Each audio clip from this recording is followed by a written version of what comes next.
नमस्कार, बहुत बहुत स्वागत है आप सभी का। मैं हूं आपके साथ प्रीति। आइए देखते हैं सुबह 9 बजे की खबरें। शुरुआत करते हैं हेडलाइंस के साथ।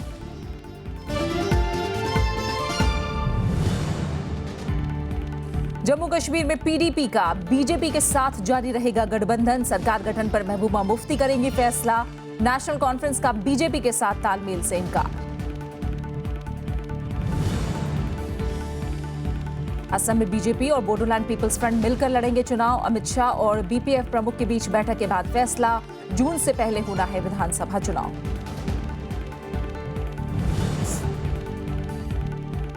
फिलिस्तीन का पश्चिम एशिया शांति प्रक्रिया में भारत से शामिल होने की अपील। राष्ट्रपति महमूद अब्बास से मिली विदेश मंत्री सुषमा स्वराज। कहा, फिलिस्तीन को लेकर नहीं बदला नजरिया। सीरिया के पूर्वी शहर दीर अल जोर पर आईएस का बड़ा हमला। 300 से ज्यादा लोगों की हत्या, 400 लोगों को बनाया बंधक।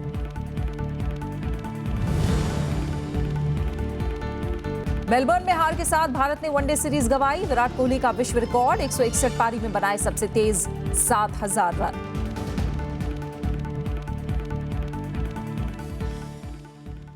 जम्मू कश्मीर में पीपल्स डेमोक्रेटिक पार्टी ने बीजेपी के साथ गठबंधन जारी रखने का फैसला किया है। पार्टी की कोर समिति ने महबूबा मुफ्ती को सरकार गठन के लिए अधिकृत किया है। हालांकि सरकार गठन कब तक होगा, इसे लेकर अभी तक पीडीपी ने कुछ भी नहीं कहा है। इस बीच नेशनल कॉन्फ्रेंस ने सरकार गठन के लिए बीजेपी के साथ तालमेल की किसी संभावना से इनकार किया है। कश्मीर में सरकार के गठन को लेकर सस्पेंस अब भी बरकरार है। रविवार को पीडीपी अध्यक्ष महबूबा मुफ्ती ने पार्टी के वरिष्ठ नेताओं के साथ बैठक की। करीब 5 घंटे की इस मैराथन बैठक के बाद भी महबूबा मुफ्ती ने सरकार के गठन पर पत्ते नहीं खोले। सूबे के मुख्यमंत्री मुफ्ती मोहम्मद सईद के इंतकाल के बाद पीडीपी नेताओं की ये पहली बैठक थी। No timeline. The focus is on the agenda which has been part of Mufti Saab's vision, and we want to implement that vision, and Mahbooba ji will take a call how best to do it. PDP ने प्रधानमंत्री नरेंद्र मोदी के लाहौर दौरे की हिमायत भी की।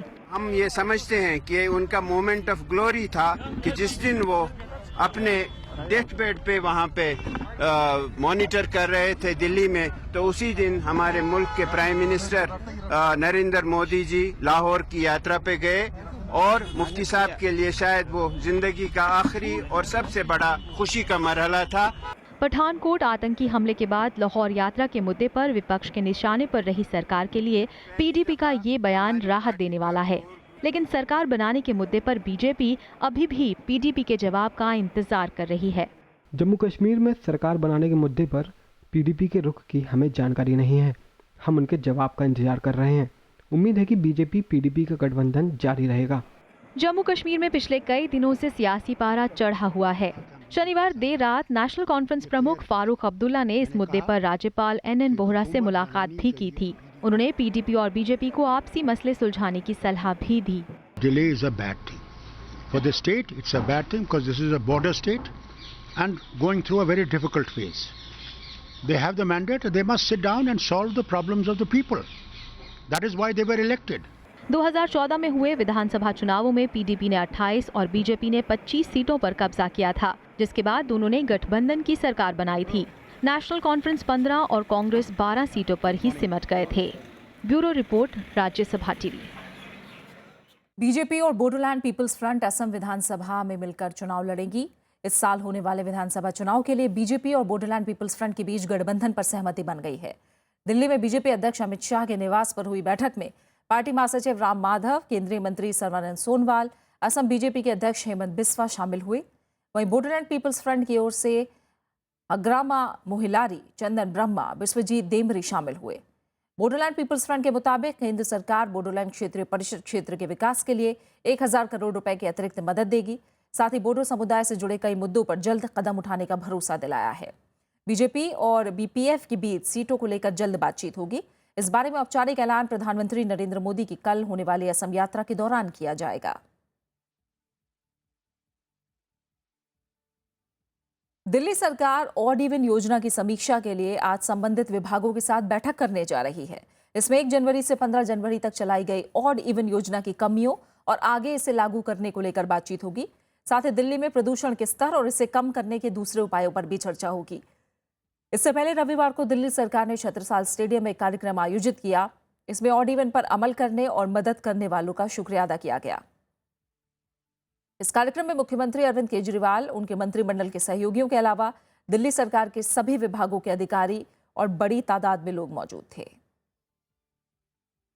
और आज आलम यह है कि विपक्षी दल खुद कह रहे हैं कि इसको एक्सटेंड किया जाए और इसको बंद ना किया जाए। सभी डिपार्टमेंट से हम लोग समझने की कोशिश करेंगे कि क्या क्या दिक्कतें आई और आने वाले समय में जल्दी घोषणा की जाएगी कि किस तरह से और क्या क्या एहतियात बरत के और क्या क्या बदलाव लाके इस स्कीम को बेहतर बनाया जा सकता है। और दिल्ली सरकार ने रविवार को एक कार्यक्रम में मुख्यमंत्री अरविंद केजरीवाल पर स्याही फेंकने की घटना को सुरक्षा में बड़ी चूक बताया है और बीजेपी पर साजिश का आरोप लगाया है। बीजेपी ने आरोपों को खारिज किया है। वहीं दिल्ली पुलिस ने सुरक्षा व्यवस्था में किसी भी तरह की लापरवाही से इनकार किया है। रविवार को दिल्ली के छत्रसाल स्टेडियम में दिल्ली सरकार के कार्यक्रम में एक महिला ने मुख्यमंत्री अरविंद केजरीवाल पर स्याही फेंकी और नारेबाजी की। इसके बाद उप मुख्यमंत्री मनीष सिसोदिया ने इसके पीछे बीजेपी का हाथ होने का आरोप लगाया। उन्होंने दिल्ली पुलिस की आलोचना की और घटना को बड़ी सुरक्षा चूक बताया। मुझे इसमें सीधे सीधे लगता है कि बीजेपी की साजिश है ये, और बीजेपी वाले कहीं ना कहीं इस तरह के मौकों का फायदा उठा के अरविंद केजरीवाल या दिल्ली की पूरी कैबिनेट के ऊपर हमला कराना चाहते हैं। ये हत्या भी करा सकते हैं लोग। बीजेपी ने दिल्ली सरकार की ओर से लगाए गए आरोपों को बेबुनियाद बताया है। वहीं कांग्रेस ने इसे लोगों की आम आदमी पार्टी के खिलाफ नाराजगी करार दिया है। साथ ही दिल्ली सरकार की ओर से लगाए गए आरोपों की जांच की बात कही है। वो आरोप लगा रही है, आपको आरोप सुनने को तैयार नहीं है। मैंने भी सुना, उन्होंने कहा कि केजरीवाल की हत्या की साजिश हो रही है। मुझे लगता है आदरणीय राष्ट्रपति जी को, होम मिनिस्ट्री को, सेंट्रल गवर्नमेंट को इसका संज्ञान लेना चाहिए। ये गलत बात है। भाजपा को जबरदस्ती ना खींचे। जिसने भी किया गलत किया है। और जहां तक दिल्ली पुलिस की बात कर रहे हैं, अगर वो चाहते हैं सिक्योरिटी होना चाहिए, उसमें भी क्या है, वो तो थ्रेट परसेप्शन बेस्ड है। केंद्र सरकार ने भी घटना की निंदा की है। ये सब ठीक नहीं है। जो भी है इसका तहकीकात करके ये कौन है लड़की और कहां से आए हैं, किसलिए ये सब ड्रामाबाजी किया, वो तो वहां इन्वेस्टिगेशन जब करेंगे तो पता चल जाएगा। दिल्ली पुलिस ने मुख्यमंत्री केजरीवाल की सुरक्षा में किसी भी चूक से इनकार किया है। इसके अलावा जो एलिगेशंस लगे हैं कॉन्स्पिरेसी के दिल्ली पुलिस के, वो बिल्कुल बेबुनियाद, और वो उनके बारे में यही कहना है कि वो उस तफ्तीश के अंदर सभी एस्पेक्ट्स को देखा जाएगा और हमारी तरफ से पूरा अरेंजमेंट था। ये पहला मौका नहीं है जब अरविंद केजरीवाल के साथ ऐसी घटना हुई है। इससे पहले चुनाव प्रचार और रोड शो के दौरान उन पर स्याही फेंकी गई थी। एक ऑटो ड्राइवर ने उन्हें थप्पड़ भी मार दिया था। Bureau report, Rajya Sabha TV. Delhi के मुख्यमंत्री अरविंद केजरीवाल पर स्याही फेंकने वाली घटना के बाद दिल्ली पुलिस ने तुरंत महिला को हिरासत में ले लिया और इस मामले में केस दर्ज कर लिया गया है। स्याही फेंकने वाली महिला का आरोप है कि वो भ्रष्टाचार के मामले की शिकायत लेकर दिल्ली सरकार के पास गई थी, लेकिन उसकी सुनवाई नहीं हुई। मैंने मुलाकात करने की कोशिश की थी। मैंने बोला था कि आप मुझसे मिलो, मेरे पास कैम है। ये लोग मुझसे मिले ही नहीं। इतना रिक्वेस्ट करने के बाद मैंने बोला था मेरे पास कैम है, लेकिन ये लोग मुझसे नहीं मिले। कांग्रेस ने राजस्थान के झालावाड़ में सामाजिक संगठन के कार्यकर्ताओं पर हमले की घटना की उच्च स्तरीय जांच की मांग की है। सामाजिक कार्यकर्ता अरुणा रॉय के संगठन के सदस्यों पर शनिवार को झालावाड़ में कुछ लोगों ने हमला कर दिया था। संगठन का आरोप है कि स्थानीय बीजेपी विधायक कंवर लाल मीणा ने लोगों को हमले के लिए उकसाया। वहीं बीजेपी विधायक ने आरोपों को खारिज किया है। राजस्थान बीजेपी के प्रदेश अध्यक्ष अशोक परनामी ने विधायक कंवर लाल मीणा से इस मामले में सफाई मांगी है। पुलिस ने इस मामले में केस दर्ज कर लिया है और 4 लोगों को हिरासत में लिया है। मैं मुख्यमंत्री जी से आवेदन करना चाहूंगा कि इस पर तुरंत प्रभाव से एक उच्च स्तरीय जांच कमेटी बिठाई जाए और जिन लोगों के साथ इस तरह की बदसलूकी की गई है उनकी एफआईआर का संज्ञान लेकर कार्रवाई करनी चाहिए। अगर ऊंचे पदों पर बैठे लोग इस प्रकार की हिंसक वारदातों को अंजाम देते हैं तो इससे निंदनीय बात कोई नहीं हो सकती। हरियाणा में पंचायती संस्थाओं के दूसरे चरण के चुनाव में कल 85% के करीब मतदान हुआ। सबसे ज्यादा मतदान 91% सिरसा में हुआ। इसके लिए 7,269 पोलिंग स्टेशन बनाए गए थे। 44 ब्लॉक में पंच, सरपंच, पंचायत समिति और जिला परिषद सदस्य पद के लिए रविवार शाम 4 बजे तक मतदान हुआ। 9,376 पदों के लिए 25,404 उम्मीदवार चुनाव मैदान में हैं।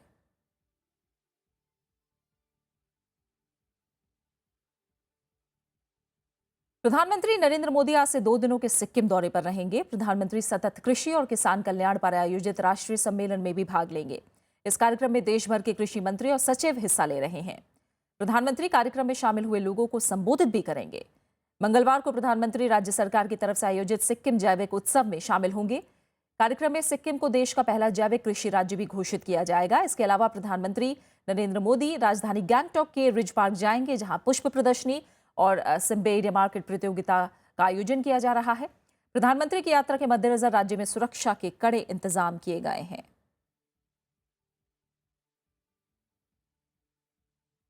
संसदीय कार्य मंत्री एम वेंकैया नायडू ने वस्तु और सेवा कर यानी जीएसटी को लेकर कांग्रेस की शर्तों को अनुचित बताया है। उन्होंने कहा कि कर सीमा की कांग्रेस की शर्त से कई लोग सहमत नहीं हैं। वेंकैया नायडू ने कहा कि अगर ये प्रावधान इतने महत्वपूर्ण थे तो यूपीए सरकार को इसे मूल विधेयक में लाना चाहिए था। कांग्रेस उपाध्यक्ष राहुल गांधी ने कहा था कि सरकार कांग्रेस की शर्त मानने को तैयार हो जाए तो जीएसटी बिना किसी बाधा के पारित हो जाएगा। वेंकैया नायडू ने जीएसटी पर कांग्रेस से एक बार फिर सहयोग की अपील की। उन्होंने बताया कि वित्त मंत्री अरुण जेटली विधेयक के बारे में कांग्रेस की 3 शर्तों पर पार्टी नेताओं के साथ पहले ही विचार कर चुके हैं। वेंकैया नायडू ने कल स्पीकर सुमित्रा महाजन से बजट सत्र को लेकर चर्चा की। उन्होंने जानकारी दी कि बजट सत्र की तारीखों को लेकर अभी कोई फैसला नहीं हुआ है। He suggested if the Congress party is willing to support the GST bill, we can even think of preponing the budget session also. But nothing concrete has emerged since then. देश में औद्योगिक उत्पादन कमजोर आंकड़ों की वजह से विकास दर को लेकर चिंताएं बढ़ गई हैं। अगले महीने जारी होने वाली रिजर्व बैंक की मौद्रिक नीति पर लगातार गिरते औद्योगिक उत्पादन और बढ़ती महंगाई दर का असर दिख सकता है। उद्योग जगत को उम्मीद है कि सरकार इस साल आम बजट में अर्थव्यवस्था से जुड़े कई जरूरी ऐलान कर सकती है। नवंबर 2015 के औद्योगिक उत्पादन के आंकड़े अर्थव्यवस्था के लिए अच्छी खबर लेकर नहीं आए हैं। इस दौरान मैन्युफैक्चरिंग सेक्टर में 4.4% की गिरावट दर्ज की गई है, जबकि कुल औद्योगिक उत्पादन में 3.2% की कमी आई है। रही सही कसर बढ़ती महंगाई ने पूरी कर दी। दिसंबर 2015 में खुदरा महंगाई दर बढ़कर 5.61% हो गई। That is going to see it's going to hurt the inflation. Again, the interest rates which we are expecting from the RBI to come down, I think it may affect that. लगातार गिरते निर्यात और औद्योगिक उत्पादन सरकार के लिए परेशानी की वजह बन सकते हैं। हालांकि सरकार ने मैन्युफैक्चरिंग सेक्टर में जान डालने के लिए कई योजनाओं का ऐलान किया है। इसमें कारोबार शुरू करने के लिए शर्तें आसान करना शामिल हैं। India is an initiative. It aims at changing the mindset of the government, both at the center and the state, and making sure that doing business shall be an easier affair. It is progressing well, as a result of which our position in the ease of doing business ranking has improved. आगामी 29 फरवरी को वित्त मंत्री अरुण जेटली सालाना आम budget पेश करेंगे। उद्योग जगत को सरकार से उम्मीद है कि इस साल के बजट में अर्थव्यवस्था से जुड़े कई बड़े ऐलान हो सकते हैं। इसमें ढांचागत सुविधाओं के विकास और कृषि में सुधार के लिए जरूरी कदम शामिल हैं। कृति मिश्रा, राज्यसभा टीवी। देश भर में डाक विभाग इस साल के मार्च तक 1000 एटीएम स्थापित करेगा। देश के सभी 25,000 विभागीय डाकघरों में कोर बैंकिंग सॉल्यूशन यानी सीबीएस शुरू करने की योजना बनाई गई है। डाक विभाग पहले ही 12,441 डाकघरों में सीबीएस लागू कर चुका है और 300 एटीएम स्थापित कर चुका है। डाक विभाग के पास देश भर में 25,000 विभागीय डाकघर और 1,30,000 ग्रामीण डाकघर मौजूद हैं। सीबीएस नेटवर्क के जरिए सीबीएस से ग्राहक किसी भी डाकघर से अपने खातों का परिचालन कर सकेंगे और बैंकिंग सेवाएं ले सकेंगे। इसके अलावा अगले साल मार्च तक सभी ग्रामीण डाकघरों में सौर बिजली से चलने वाले बायोमेट्रिक उपकरण उपलब्ध कराए जाएंगे, जिनका परिचालन हाथ से किया जाएगा।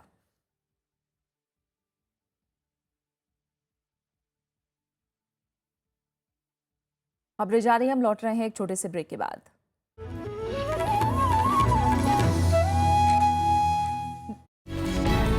कलियाचक में जो घटना हुई, क्या उसे स्वतः स्फूर्त घटना कही जा सकती है या पूर्व नियोजित थी?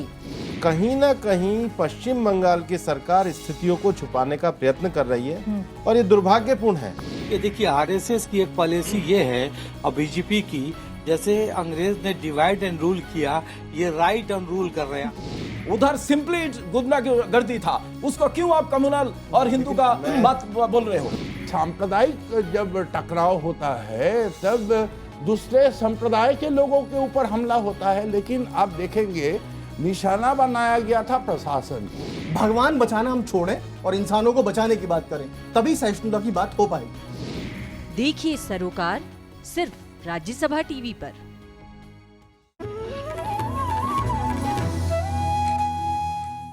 फिलिस्तीन ने पश्चिम एशियाई क्षेत्र में शांति प्रक्रिया में भारत से सहयोग की अपील की है। फिलिस्तीन की तरफ से यह अपील विदेश मंत्री सुषमा स्वराज के वहां पहुंचने पर की गई। विदेश मंत्री ने रविवार को फिलिस्तीन के वरिष्ठ नेताओं से मुलाकात करके फिलिस्तीन को लेकर भारत की प्रतिबद्धता जताई। उन्होंने फिलिस्तीन में भारत की मदद से तैयार इंडिया फिलिस्तीन digital learning and innovation centre का भी उद्घाटन किया। पश्चिम एशिया की आधिकारिक यात्रा पर फिलिस्तीन पहुंची विदेश मंत्री सुषमा स्वराज ने रविवार को पश्चिमी तट के रामल्ला में अपने समकक्ष रियाद अल मलिकी से मुलाकात की। विदेश मंत्री सुषमा स्वराज ने फिलिस्तीन को लेकर भारत की प्रतिबद्धता जताई। उन्होंने कहा कि फिलिस्तीन के मुद्दे पर भारत अपने रुख पर कायम है। Over the years, our approach to Palestine has crystallized into a policy with three core dimensions. 1. Solidarity with the Palestinian people. 2. Support to the Palestinian cause. And 3. Support to Palestinians' nation building and capacity building efforts. The entire Indian political leadership remains steadfastly committed to these policies. वहीं Maliki ने भी फिलिस्तीन में क्षमता निर्माण प्रक्रिया को बढ़ाने में भारत की कोशिशों की सराहना की। भारत पिछले साल पहली बार संयुक्त राष्ट्र मानवाधिकार संस्थान में अपनाए गए फिलिस्तीन के एक प्रस्ताव पर मतदान से दूर रहा था, जिसमें गाजा में 2014 के संघर्ष में शामिल पक्षों की ओर से जवाबदेही की वकालत की गई है। फिलिस्तीन यात्रा के बाद विदेश मंत्री इजराइल की यात्रा करेंगी। इस दौरान वो दोनों देशों के बीच सहयोग के क्षेत्रों पर समीक्षा करने के लिए इजराइल के शीर्ष नेतृत्व के साथ चर्चा करेंगी। Bureau report, Rajya Sabha TV. फिलिस्तीनी अधिकारियों ने विदेश मंत्री सुषमा स्वराज को विश्वास दिलाया है कि इराक के मोसुल से अगवा 39 भारतीय सुरक्षित हैं। उन्होंने कोई ठोस सबूत नहीं दिया, लेकिन कहा कि उन्हें तीसरे पक्ष से इन भारतीयों के सुरक्षित होने की जानकारी मिली है। इससे पहले फिलिस्तीनी राष्ट्रपति महमूद अब्बास ने अक्टूबर में राष्ट्रपति प्रणब मुखर्जी की यात्रा के दौरान भरोसा दिलाया था कि अगवा भारतीय सुरक्षित हैं।